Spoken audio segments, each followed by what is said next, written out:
Hello, you are listening to the Blue Monday podcast. This is a 3 times weekly audio show looking into the exciting happenings of Ipswich Town Football Club. My name is Benjamin Bloom and I'll be here each and every Friday for the Blue Monday preview show with a special guest to get their insider view on the next opponents for Ipswich Town. Ladies and gentlemen, he's fighting through swathes of man flu to be with you today. He's not going to be on camera because he said that wouldn't work. Representing Wolverhampton Wanderers from the excellent Wolves Fancast podcast, Mr. Luke Thompson. Luke, how are you feeling?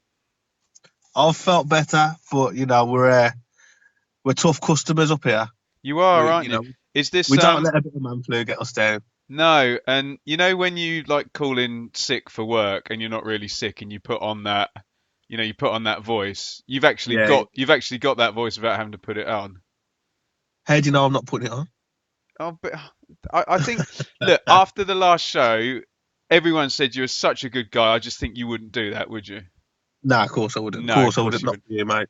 Right, Luke, can you just give a quick plug for the Wolves Fancast where our lot can find it if they want some kind of masochistic talk through your impending victory after the game on Saturday? Yeah, I mean, you can listen to Wolves Fancast. You can find them on Facebook, on Twitter, on Instagram. I believe you can even find them on Snapchat as well. And you should listen. It's really good. Sometimes they're funny, sometimes they're not, but it's still worth a listen. And obviously there hasn't been a long while since the game. So since the last game, which was December 23rd, if anyone's in danger of not finding this podcast very interesting, Luke has been given 5 words by his podcast colleagues. Did I say podcast? Podcast colleagues to slip in. He did kind of smile a minute ago. I feel, as he said, Snapchat, but I'm gonna hold off on that. If I can, can you see me? I can't see you. No, I could sense you smile with Snapchat. One of them. I don't know. I think you're tricking me. Luke, I can't see you. I can't see it. All I've got on is me. With Snapchat, one of them. No, it wasn't. No. Oh, okay. So we're looking out for the five words. So yeah, the first game was only a month ago, Luke. December 23rd, ended 1-0 to the Wolves. Cavaliero getting the goal. I actually didn't think. Try and flip this around and look at it from an Ipswich point of view. I didn't think we were that terrible in that game. I thought Mick was somewhere between sort of pragmatic and cautious, without doing the ultra defensive that Sunderland did. Just 10 men behind the ball. And I think we could have possibly got on the score sheet if Waghorn had been a bit more at it. Obviously, Wolves did what they needed to do, and it's one of those where you get your goal and then it's like, okay, well, you score and we didn't score, so we'll never know. But there was a couple of close things. Just as a regular Wolves fan, how was it? What was your reading of the game, and how were we in comparison to other teams that have come there? I mean, it was frustrating from our point of view. I felt it was a game that we should have won. He wasn't as defensive as what I thought you may be. But when I'm thinking of games since then, I think teams have come and give us and got at us. Forest came. I think that they played a bit more freely than you did. Brentford as well. Bolton, but then obviously Bolton got slapped. I think if you would have gone for it a bit more, then you could have snapped something. That's really interesting to hear you say that, because so many Ipswich fans complain that Mick goes too defensive, and that's basically what you're saying from having seen us once. Looking back now, I think we might have had. There's been, the 5 or 6 home games around the Ipswich game. I think even Sunderland tried to get at us more than Ipswich did. Apart from when they went down to 10, then it was a different story. But I think teams have shown if you come to Wolves and you have a go, you might get something, because we're struggling at the moment to score. Like you said, if we would have got that early goal, it would have changed the game. And I think that's our game plan at the moment. Let's try and get a goal within the first 15 minutes. But then when we don't, that's when we're struggling. It's so hard to judge, isn't it? It's one of those. I suppose as an Ipswich fan, I'm sitting there thinking, okay, this is all right, 0-0. Come out bit by bit, and you just always have that thing of, well, if we had come out, and pushed on a bit, with the front three and with the wing backs have just torn us apart. But I guess that's the thing between taking the game to the opposition and the cautious McCarthy approach, isn't it? Yeah. I mean, I think Forest showed on Saturday just gone. They wasn't overly attacking, but they showed a bit more adventure than Ipswich did, and it paid off with 2 goals. Whether they deserved to win the game or not, it's irrelative. They got the 3 points. And I think, if Ipswich would have maybe gone for it a little bit more, could you have got a similar result? I mean, who knows? We'll never know, will we? It's one of those things. It's all ifs and buts. But I was quite disappointed that. Well, if I was looking at it from an Ipswich point of view, I would have been quite disappointed that you didn't give it more of a go. Yeah, I think Mick. Well, you know what he's like, don't you? I think he would rather say in a press conference, "Oh, well, we went to Wolves and we only lost by 1 goal," as opposed to we went to Wolves and we had a go and we lost 3-0 or something. Like Brentford did. So. Yeah. Right. So the remainder of the Christmas period, it was Millwall away and a 2-2 draw. A late away win at Bristol City, the one where Nuno goes crazy in the director's box. And then a 3-0 at home to Brentford, who, as you've kind of touched on, they play the same whoever they're playing, don't they? Yeah. Smarten me up on these games, because that looks pretty slick. 7 points from the next 3 after those. Yeah, I mean, Millwall, I would have taken a point before the game. Any away game, especially the position we're in now, if we get draws away from home and win our home games, we'll go up. So, looking at Millwall, Boxing Day, 2-2, I would have taken that. And then, if you get a draw or you lose, it's always, for me, it's how do you follow up? And we followed it up with 2 big wins. Bristol City win was absolutely massive. Given the circumstances as well, going down to 10 after 13, 14 minutes, and then scoring a 94th minute winner. There's no better way to win a game of football. Brentford at home. It was a funny game, that was, because I was majorly impressed with Brentford. They're a good team, aren't they? But then at the same time, if we would have won that game 8-0, I don't think many people could have argued. We could have literally been 4-0 up within the first 15 minutes. I think that's Mick McCarthy's argument that, Brentford ping it about nicely, but you'd argue who got the better result out of Mick or Dean Smith. Mick would say he got the better result, wouldn't he? But I'd much sooner watch Brentford, because there will be, in a parallel universe, you play that game 15 times, Brentford will win it 5 times, Wolves will win it 10 times. Yeah. You play Ipswich 15 times, Ipswich will win it once and Wolves will win it 14 times. Do you know what I mean? Yeah, definitely. I was impressed with Brentford. I mean, I've tipped them for the playoffs. I think they've got a bit of work to do, but they play some good football. They really do. I was really impressed. And Woods in midfield is a superb player. Did the ginger guy, did he play? Yeah, for me, I mean, I was talking to my mates as the match was going on, and for me, he gets in any team in the Championship. I totally agree. Even ours. Yeah, big fan of his, big fan. Yeah. So that takes you to the start of January. Transfer window opens up, and in comes Rafael Mir from Valencia for 1.5 million. So this is another forward. Can you tell me about Mir, and where does he fit into the squad? And is he a first teamer, or is he back up, and is he any good? I think he's going to be back up. He's certainly going to be back up. I've only seen sort of 20 minutes of him when he came off the bench against Swansea, however long he was on the pitch for. Is he any good? Very early to tell. I'm not sold on him, though, if I'm being brutally honest. Nuno had him before at Valencia, yeah? Yeah. I think he played him twice in the Champions League. But, I mean, he gives us a different option because he's a big guy. He's good in the air. He looks like he could be an aerial threat. But has he got enough for where we want to be? It's early days, but I'm not sold on him so far. But I don't want to be overcritical because he's still a 19-year-old boy in a new country, so... No, absolutely.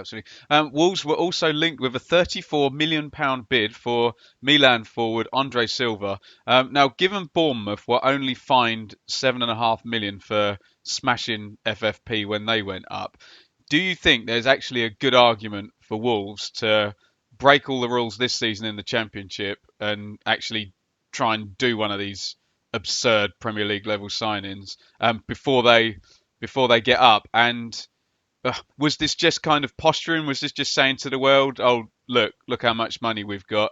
What was the deal with this link, and what's your view? With Andre Silva, it would just be absolutely ridiculous.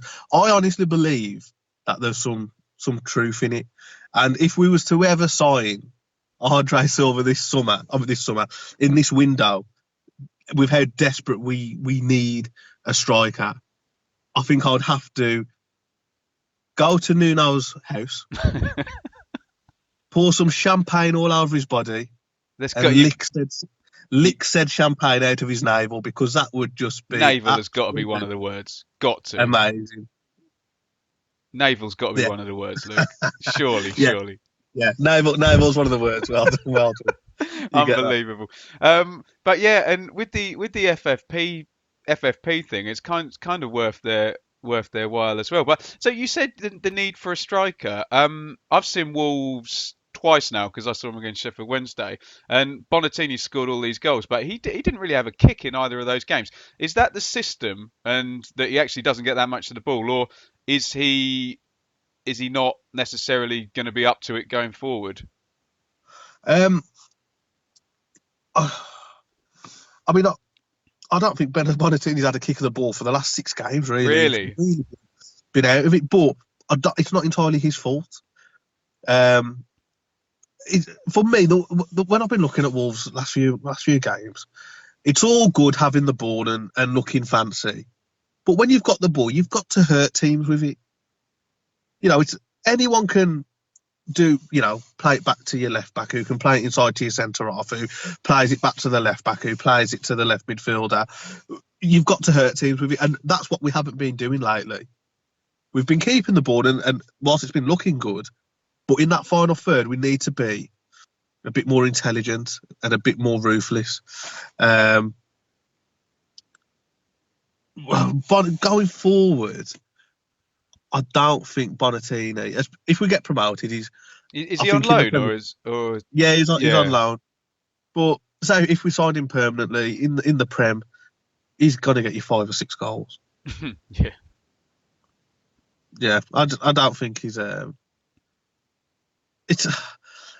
it's like he's playing with moon boots on at the moment. He's just not getting goals. There's got to be number 2 moon boots, hasn't it? Surely. Surely. I thought you said some of them were subtle. Do you know what? I've been thinking about moon boots for about the last 3 minutes, and I thought I'm going to get this in.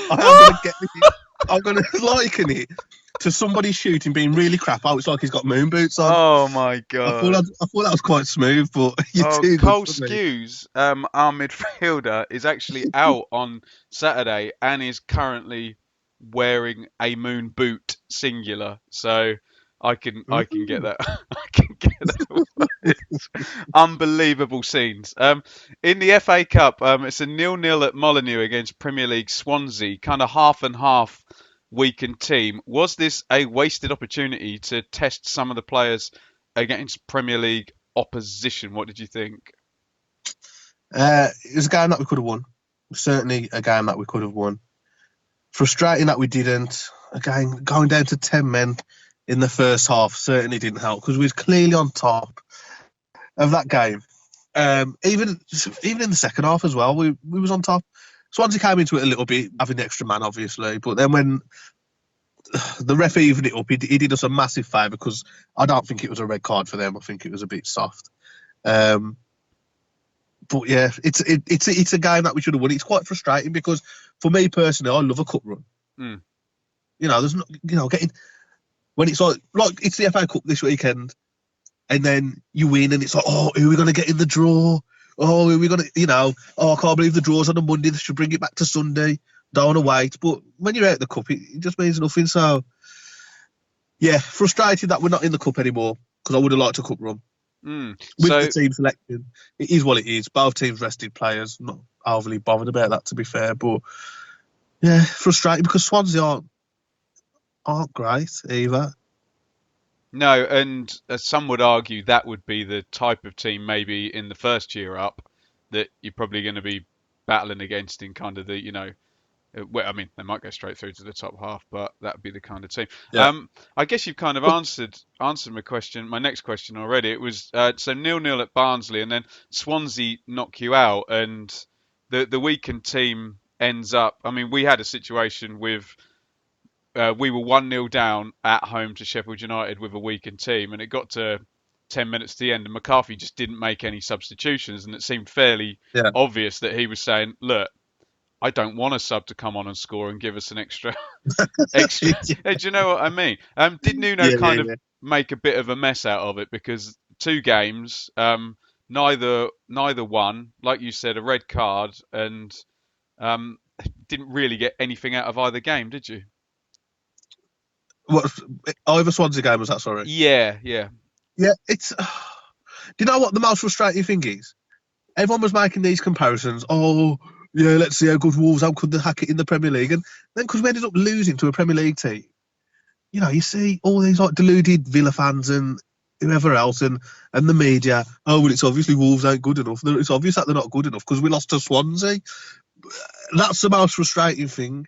That's what's annoyed me the most, if I'm being honest. People now thinking that we're not as good as what we are because of a cup game against Swansea. That's frustrating, very frustrating.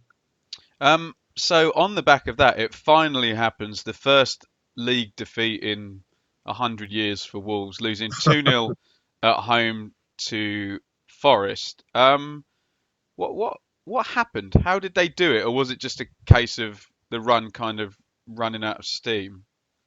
It was, you know what? We look comfortable. But again, in the final third, we offered nothing. It was quite easy for Forest to defend against us. And then, I missed both their goals because I went to take the little one to go get something to eat and a drink. So I missed both their goals. But again, it's more frustrating that we've been at home against, no disrespect to Forest, but it's a game that you should be winning, and we haven't really tested them.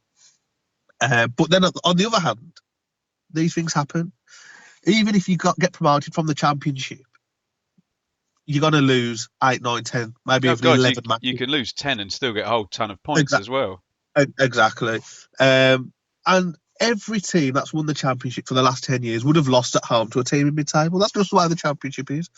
So I'm not overly concerned about it. It's more the frustration of how toothless we're looking in the final third.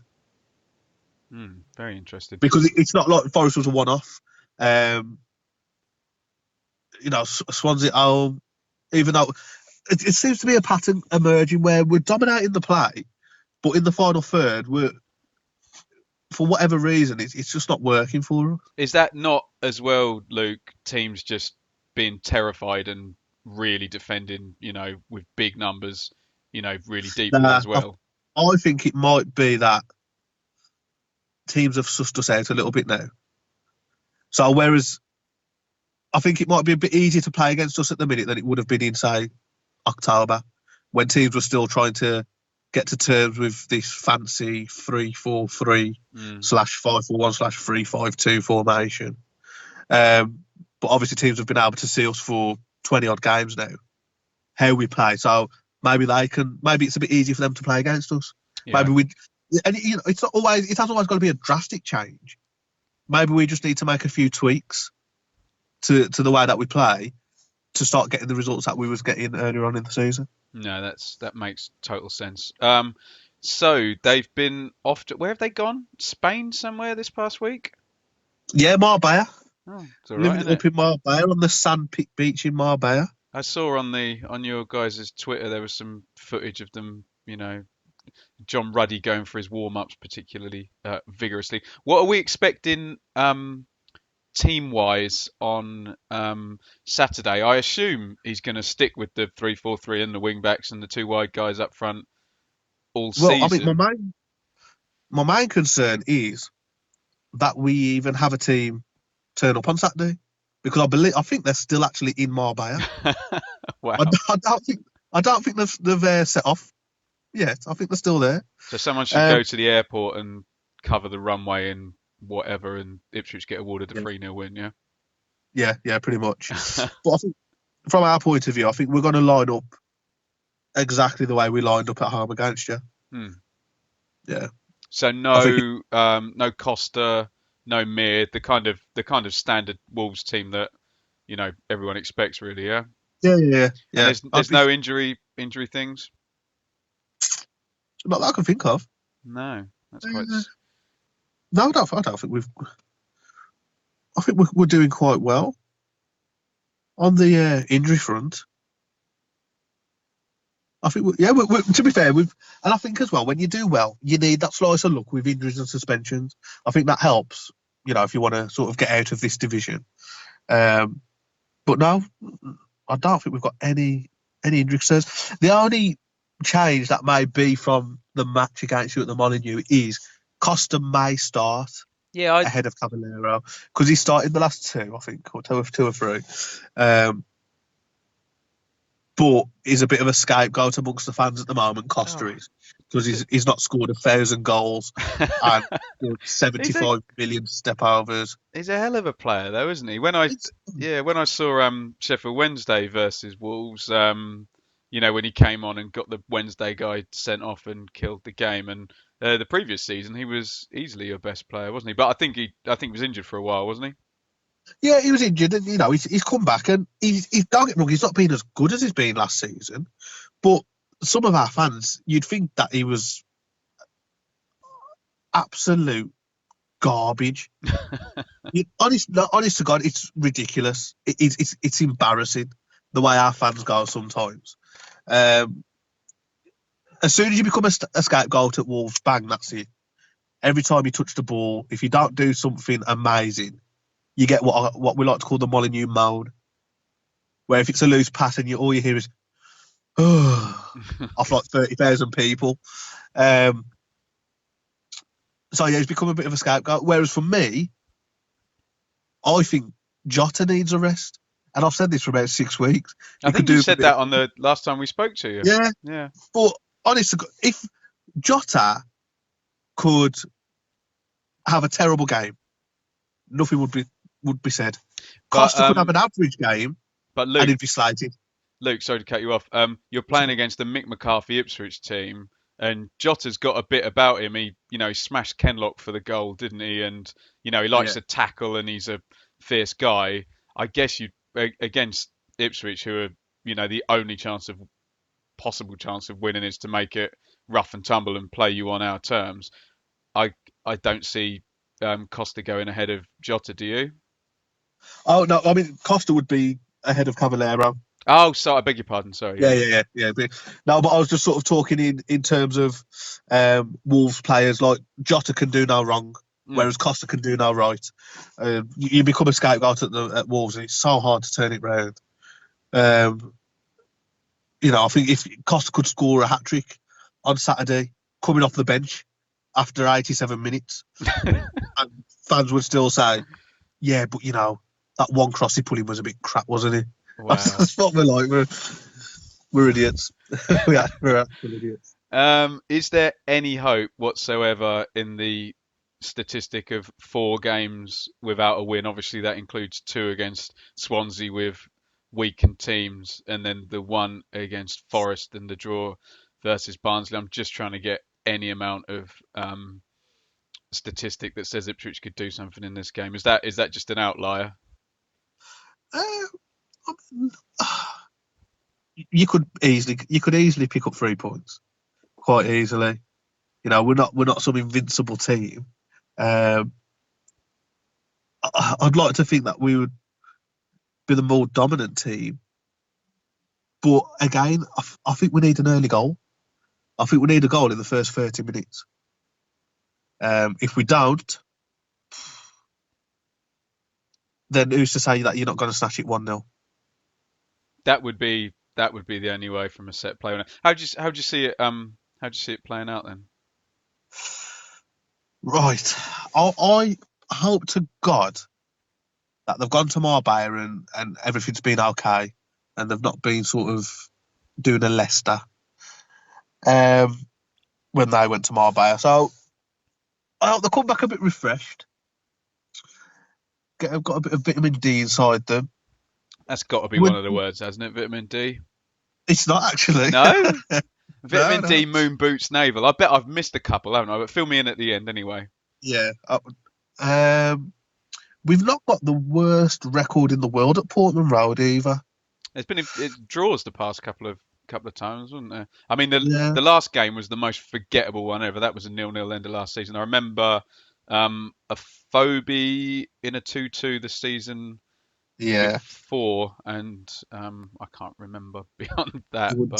You were 2-1 the season before that, but before that we'd won the previous 3. Wow. Just look at your home form's very hit and miss as well, isn't it? There's only been a couple of really against QPR we were horrible, and that was a 0-0 draw. I think Norwich, that was just the the whole occasion kind of got to us. Bristol City outrun us. We've had some good wins. We beat Forest and we beat Reading, Birmingham. Yeah, I suppose you're right. It's one thing or the other, isn't it? Yeah, and that's why it's hard to tell. I was looking at your form last night, at your home form, and it's like you says, the teams that you've lost to have actually been decent, like Sheffield United, Derby, Bristol City, Fulham. But then you've had some good wins, like you just mentioned, like 1-0 against Leeds, 4-2 against Forest, 3-0 against Preston, 5-2 against Sunderland, 2-0 against Brentford. So you've had some good wins as well. So it's very, very difficult to read Ipswich. But I'm gonna have to. I'm back in the Wolves. I think we're gonna return firing, and I think we're gonna win 3-1.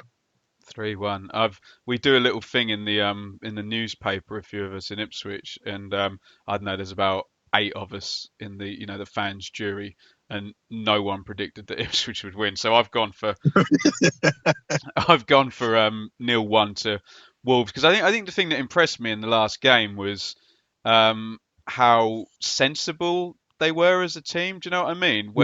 So you've got this squad that's clearly better than all the others in the Championship, and it's not like Kevin Keegan, okay, right, we will either win 6-2 or lose 2-0 or what have you. It's kind of very calm and very sensible, and I can, like you say, I can see them picking up a goal middle of either half and just shutting it down, really. And on the basis that the 2 games I've seen Wolves play this season as well have both ended 1-0 with that exact pattern, first half goal, and just nice, good, calm team, aren't they? Yeah, and I would take a 1-0. I would. Luke, we got interrupted. I hope that was an important call. Was that Nuno? I have. It must have been. Oh, you didn't even take it? Oh, no. I just let it ring, but I don't know. It just interfered with the Skype for some reason. Unbelievable scenes. But I don't even know. I feel like I've ruined your whole podcast now. No, you really haven't. You've literally done the exact opposite of that. I think we got you on a sort of 3-1, assuming that Wolves were gonna come back firing. Let me just get you on this. What about the rest of the season? Because how's it going to be for them actually? It's a bit of like a procession now, isn't it? Like you say, you could probably win 1, lose 1, draw 1 for the entire rest of the season and still be promoted fairly easily. How are they going to keep the intensity up? I think we just keep doing what we're doing.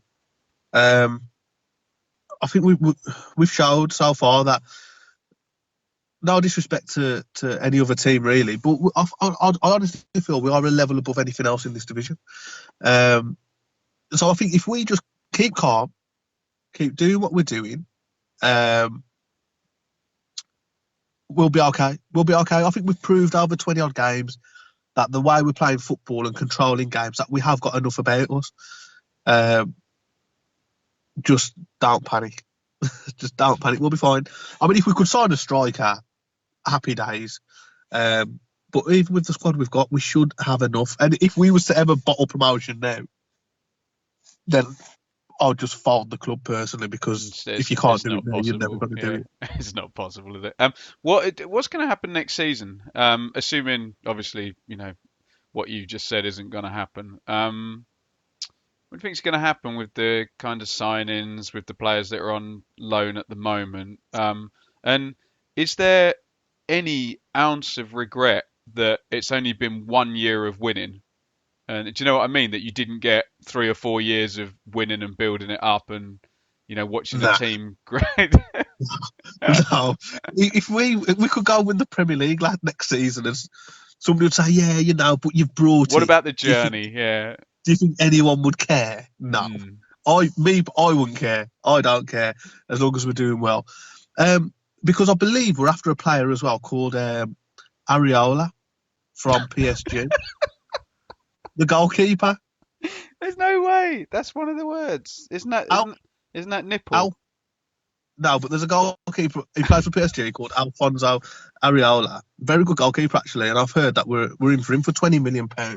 So that just shows the sort of level of player that we're going for. There's no John Ruddy. And then there, obviously Andre Silva. If we get promoted, we will cause a shock in that division. The hardest thing is just getting out of the freaking championship, though. So I just don't know whether you're on get wording duty or not. It's hard to tell. Right, I only gave the listeners an hour's notice, so there's only 2 questions, Luke. But okay. Your man flew up. Ian says, "Can you go easy on us tomorrow, please? 9 points clear. Our need is greater than yours. Thank you." It's not. It's really not. Come and live up here and listen to how Villa fans have been talking for the last few weeks. They're playing well as well, yeah. Our need is great. Our need is great because we need to keep them quiet because they're horrible. So, no, we can't go easy, I'm afraid. Mrs. Nutt says, "Ruddy will get a lot of abuse tomorrow. Is Ruddy ready, or will he lose his..." And there's a word that I can't say. Is Ruddy going to stay calm? He likes winding up Ipswich fans. I think it's part and parcel of being a footballer now, isn't it? Everybody gets abused nowadays, don't they? Because you're always playing somebody that you've played for before or their rivals. I think footballers are just used to it. And I think they earn that much money now. They don't care what Dave Smith from, I don't know any regions of Ipswich, has got to say. Coppleston. Yeah, I don't think if Chantry. Aaron from Coppleston thinks Ruddy's a bull Mongol. I don't think anyone. Do you think he's gonna care? No. Oh well. Luke, thank you so much for coming on in your man flu. I don't think at this stage of the podcast anyone really cares about the game. What they really care about is what were the 5 words you had to get in, and have you got them all in? No, I got one in, but I said it as the phone was ringing, and it cut us off. Oh, no one's going to believe that, are they? So naval and moon boots were there. Yeah. Yeah, but I outed you on both of those, so they don't count. What was the one where the phone was ringing? Cavity. I would have gone for Mick McCarthy's defensive system is as tight as cavity wall insulation. Oh yeah. But you're a lot more intelligent than me, so I don't think I am, because I'm really enjoying the, rather than the football chat. So were there 2 that you didn't get in? No, it was only cavity I didn't get in. I got sand pitting. When did you get that in? Exactly, but I think when I got sand pitting, I think you was talking at the same time. Oh, I do that. I do that a lot. Yeah. So I could force it in and be like, "Yeah, you never realised." Must have been a Marbella link, mustn't it? It was. Yeah. And what was the other one? You got me on Areola. but I swear to God, there is a footballer called Areola. He's a goalkeeper, French goalkeeper. Oh wow, that's incredible. Luke, we're gonna miss you next year when you're in the in the Premier League. So you'll have to come on for no reason whatsoever. I'll Next tell you year. what, I'll come on when you play in Albion, and we'll just Oh, have an hour. I'll tell you what we'll have. We'll have an hour where we just slag off Albion and you can slag off Norwich just for an hour, just for hey. no reason whatsoever. Well, with our season slowly fizzling Now, away, it's Norwich on February the 18th. That's it now. Can we beat I've got it. Norwich for the first time I've in got the 9 years? I've got the next podcast idea, so I could come back on Yeah. when we Albion v have a pod. Norwich. When Mick McCarthy gets sacked, right? I'll help celebrate because I think he's an idiot anyway. But if I'm not man-flued up, we'll get on the Skype with the video business. Jelly and ice cream on Skype when Mick McCarthy's sacked. Oh, and How's when about that? oh, can we not just do it when Wolves? I don't know. I'm not really well up on 50 million pound Portuguese players, but when they sign one of them. But anyway, Luke, thank you so much for coming on. Where can we find you on Twitter? Long story, but I'm currently suspended from Twitter, so you can't. Oh no, no. Oh, you have to tell us why. What did you do? Okay, so when we signed Rafa Mir, and some Valencia fans were slagging him off.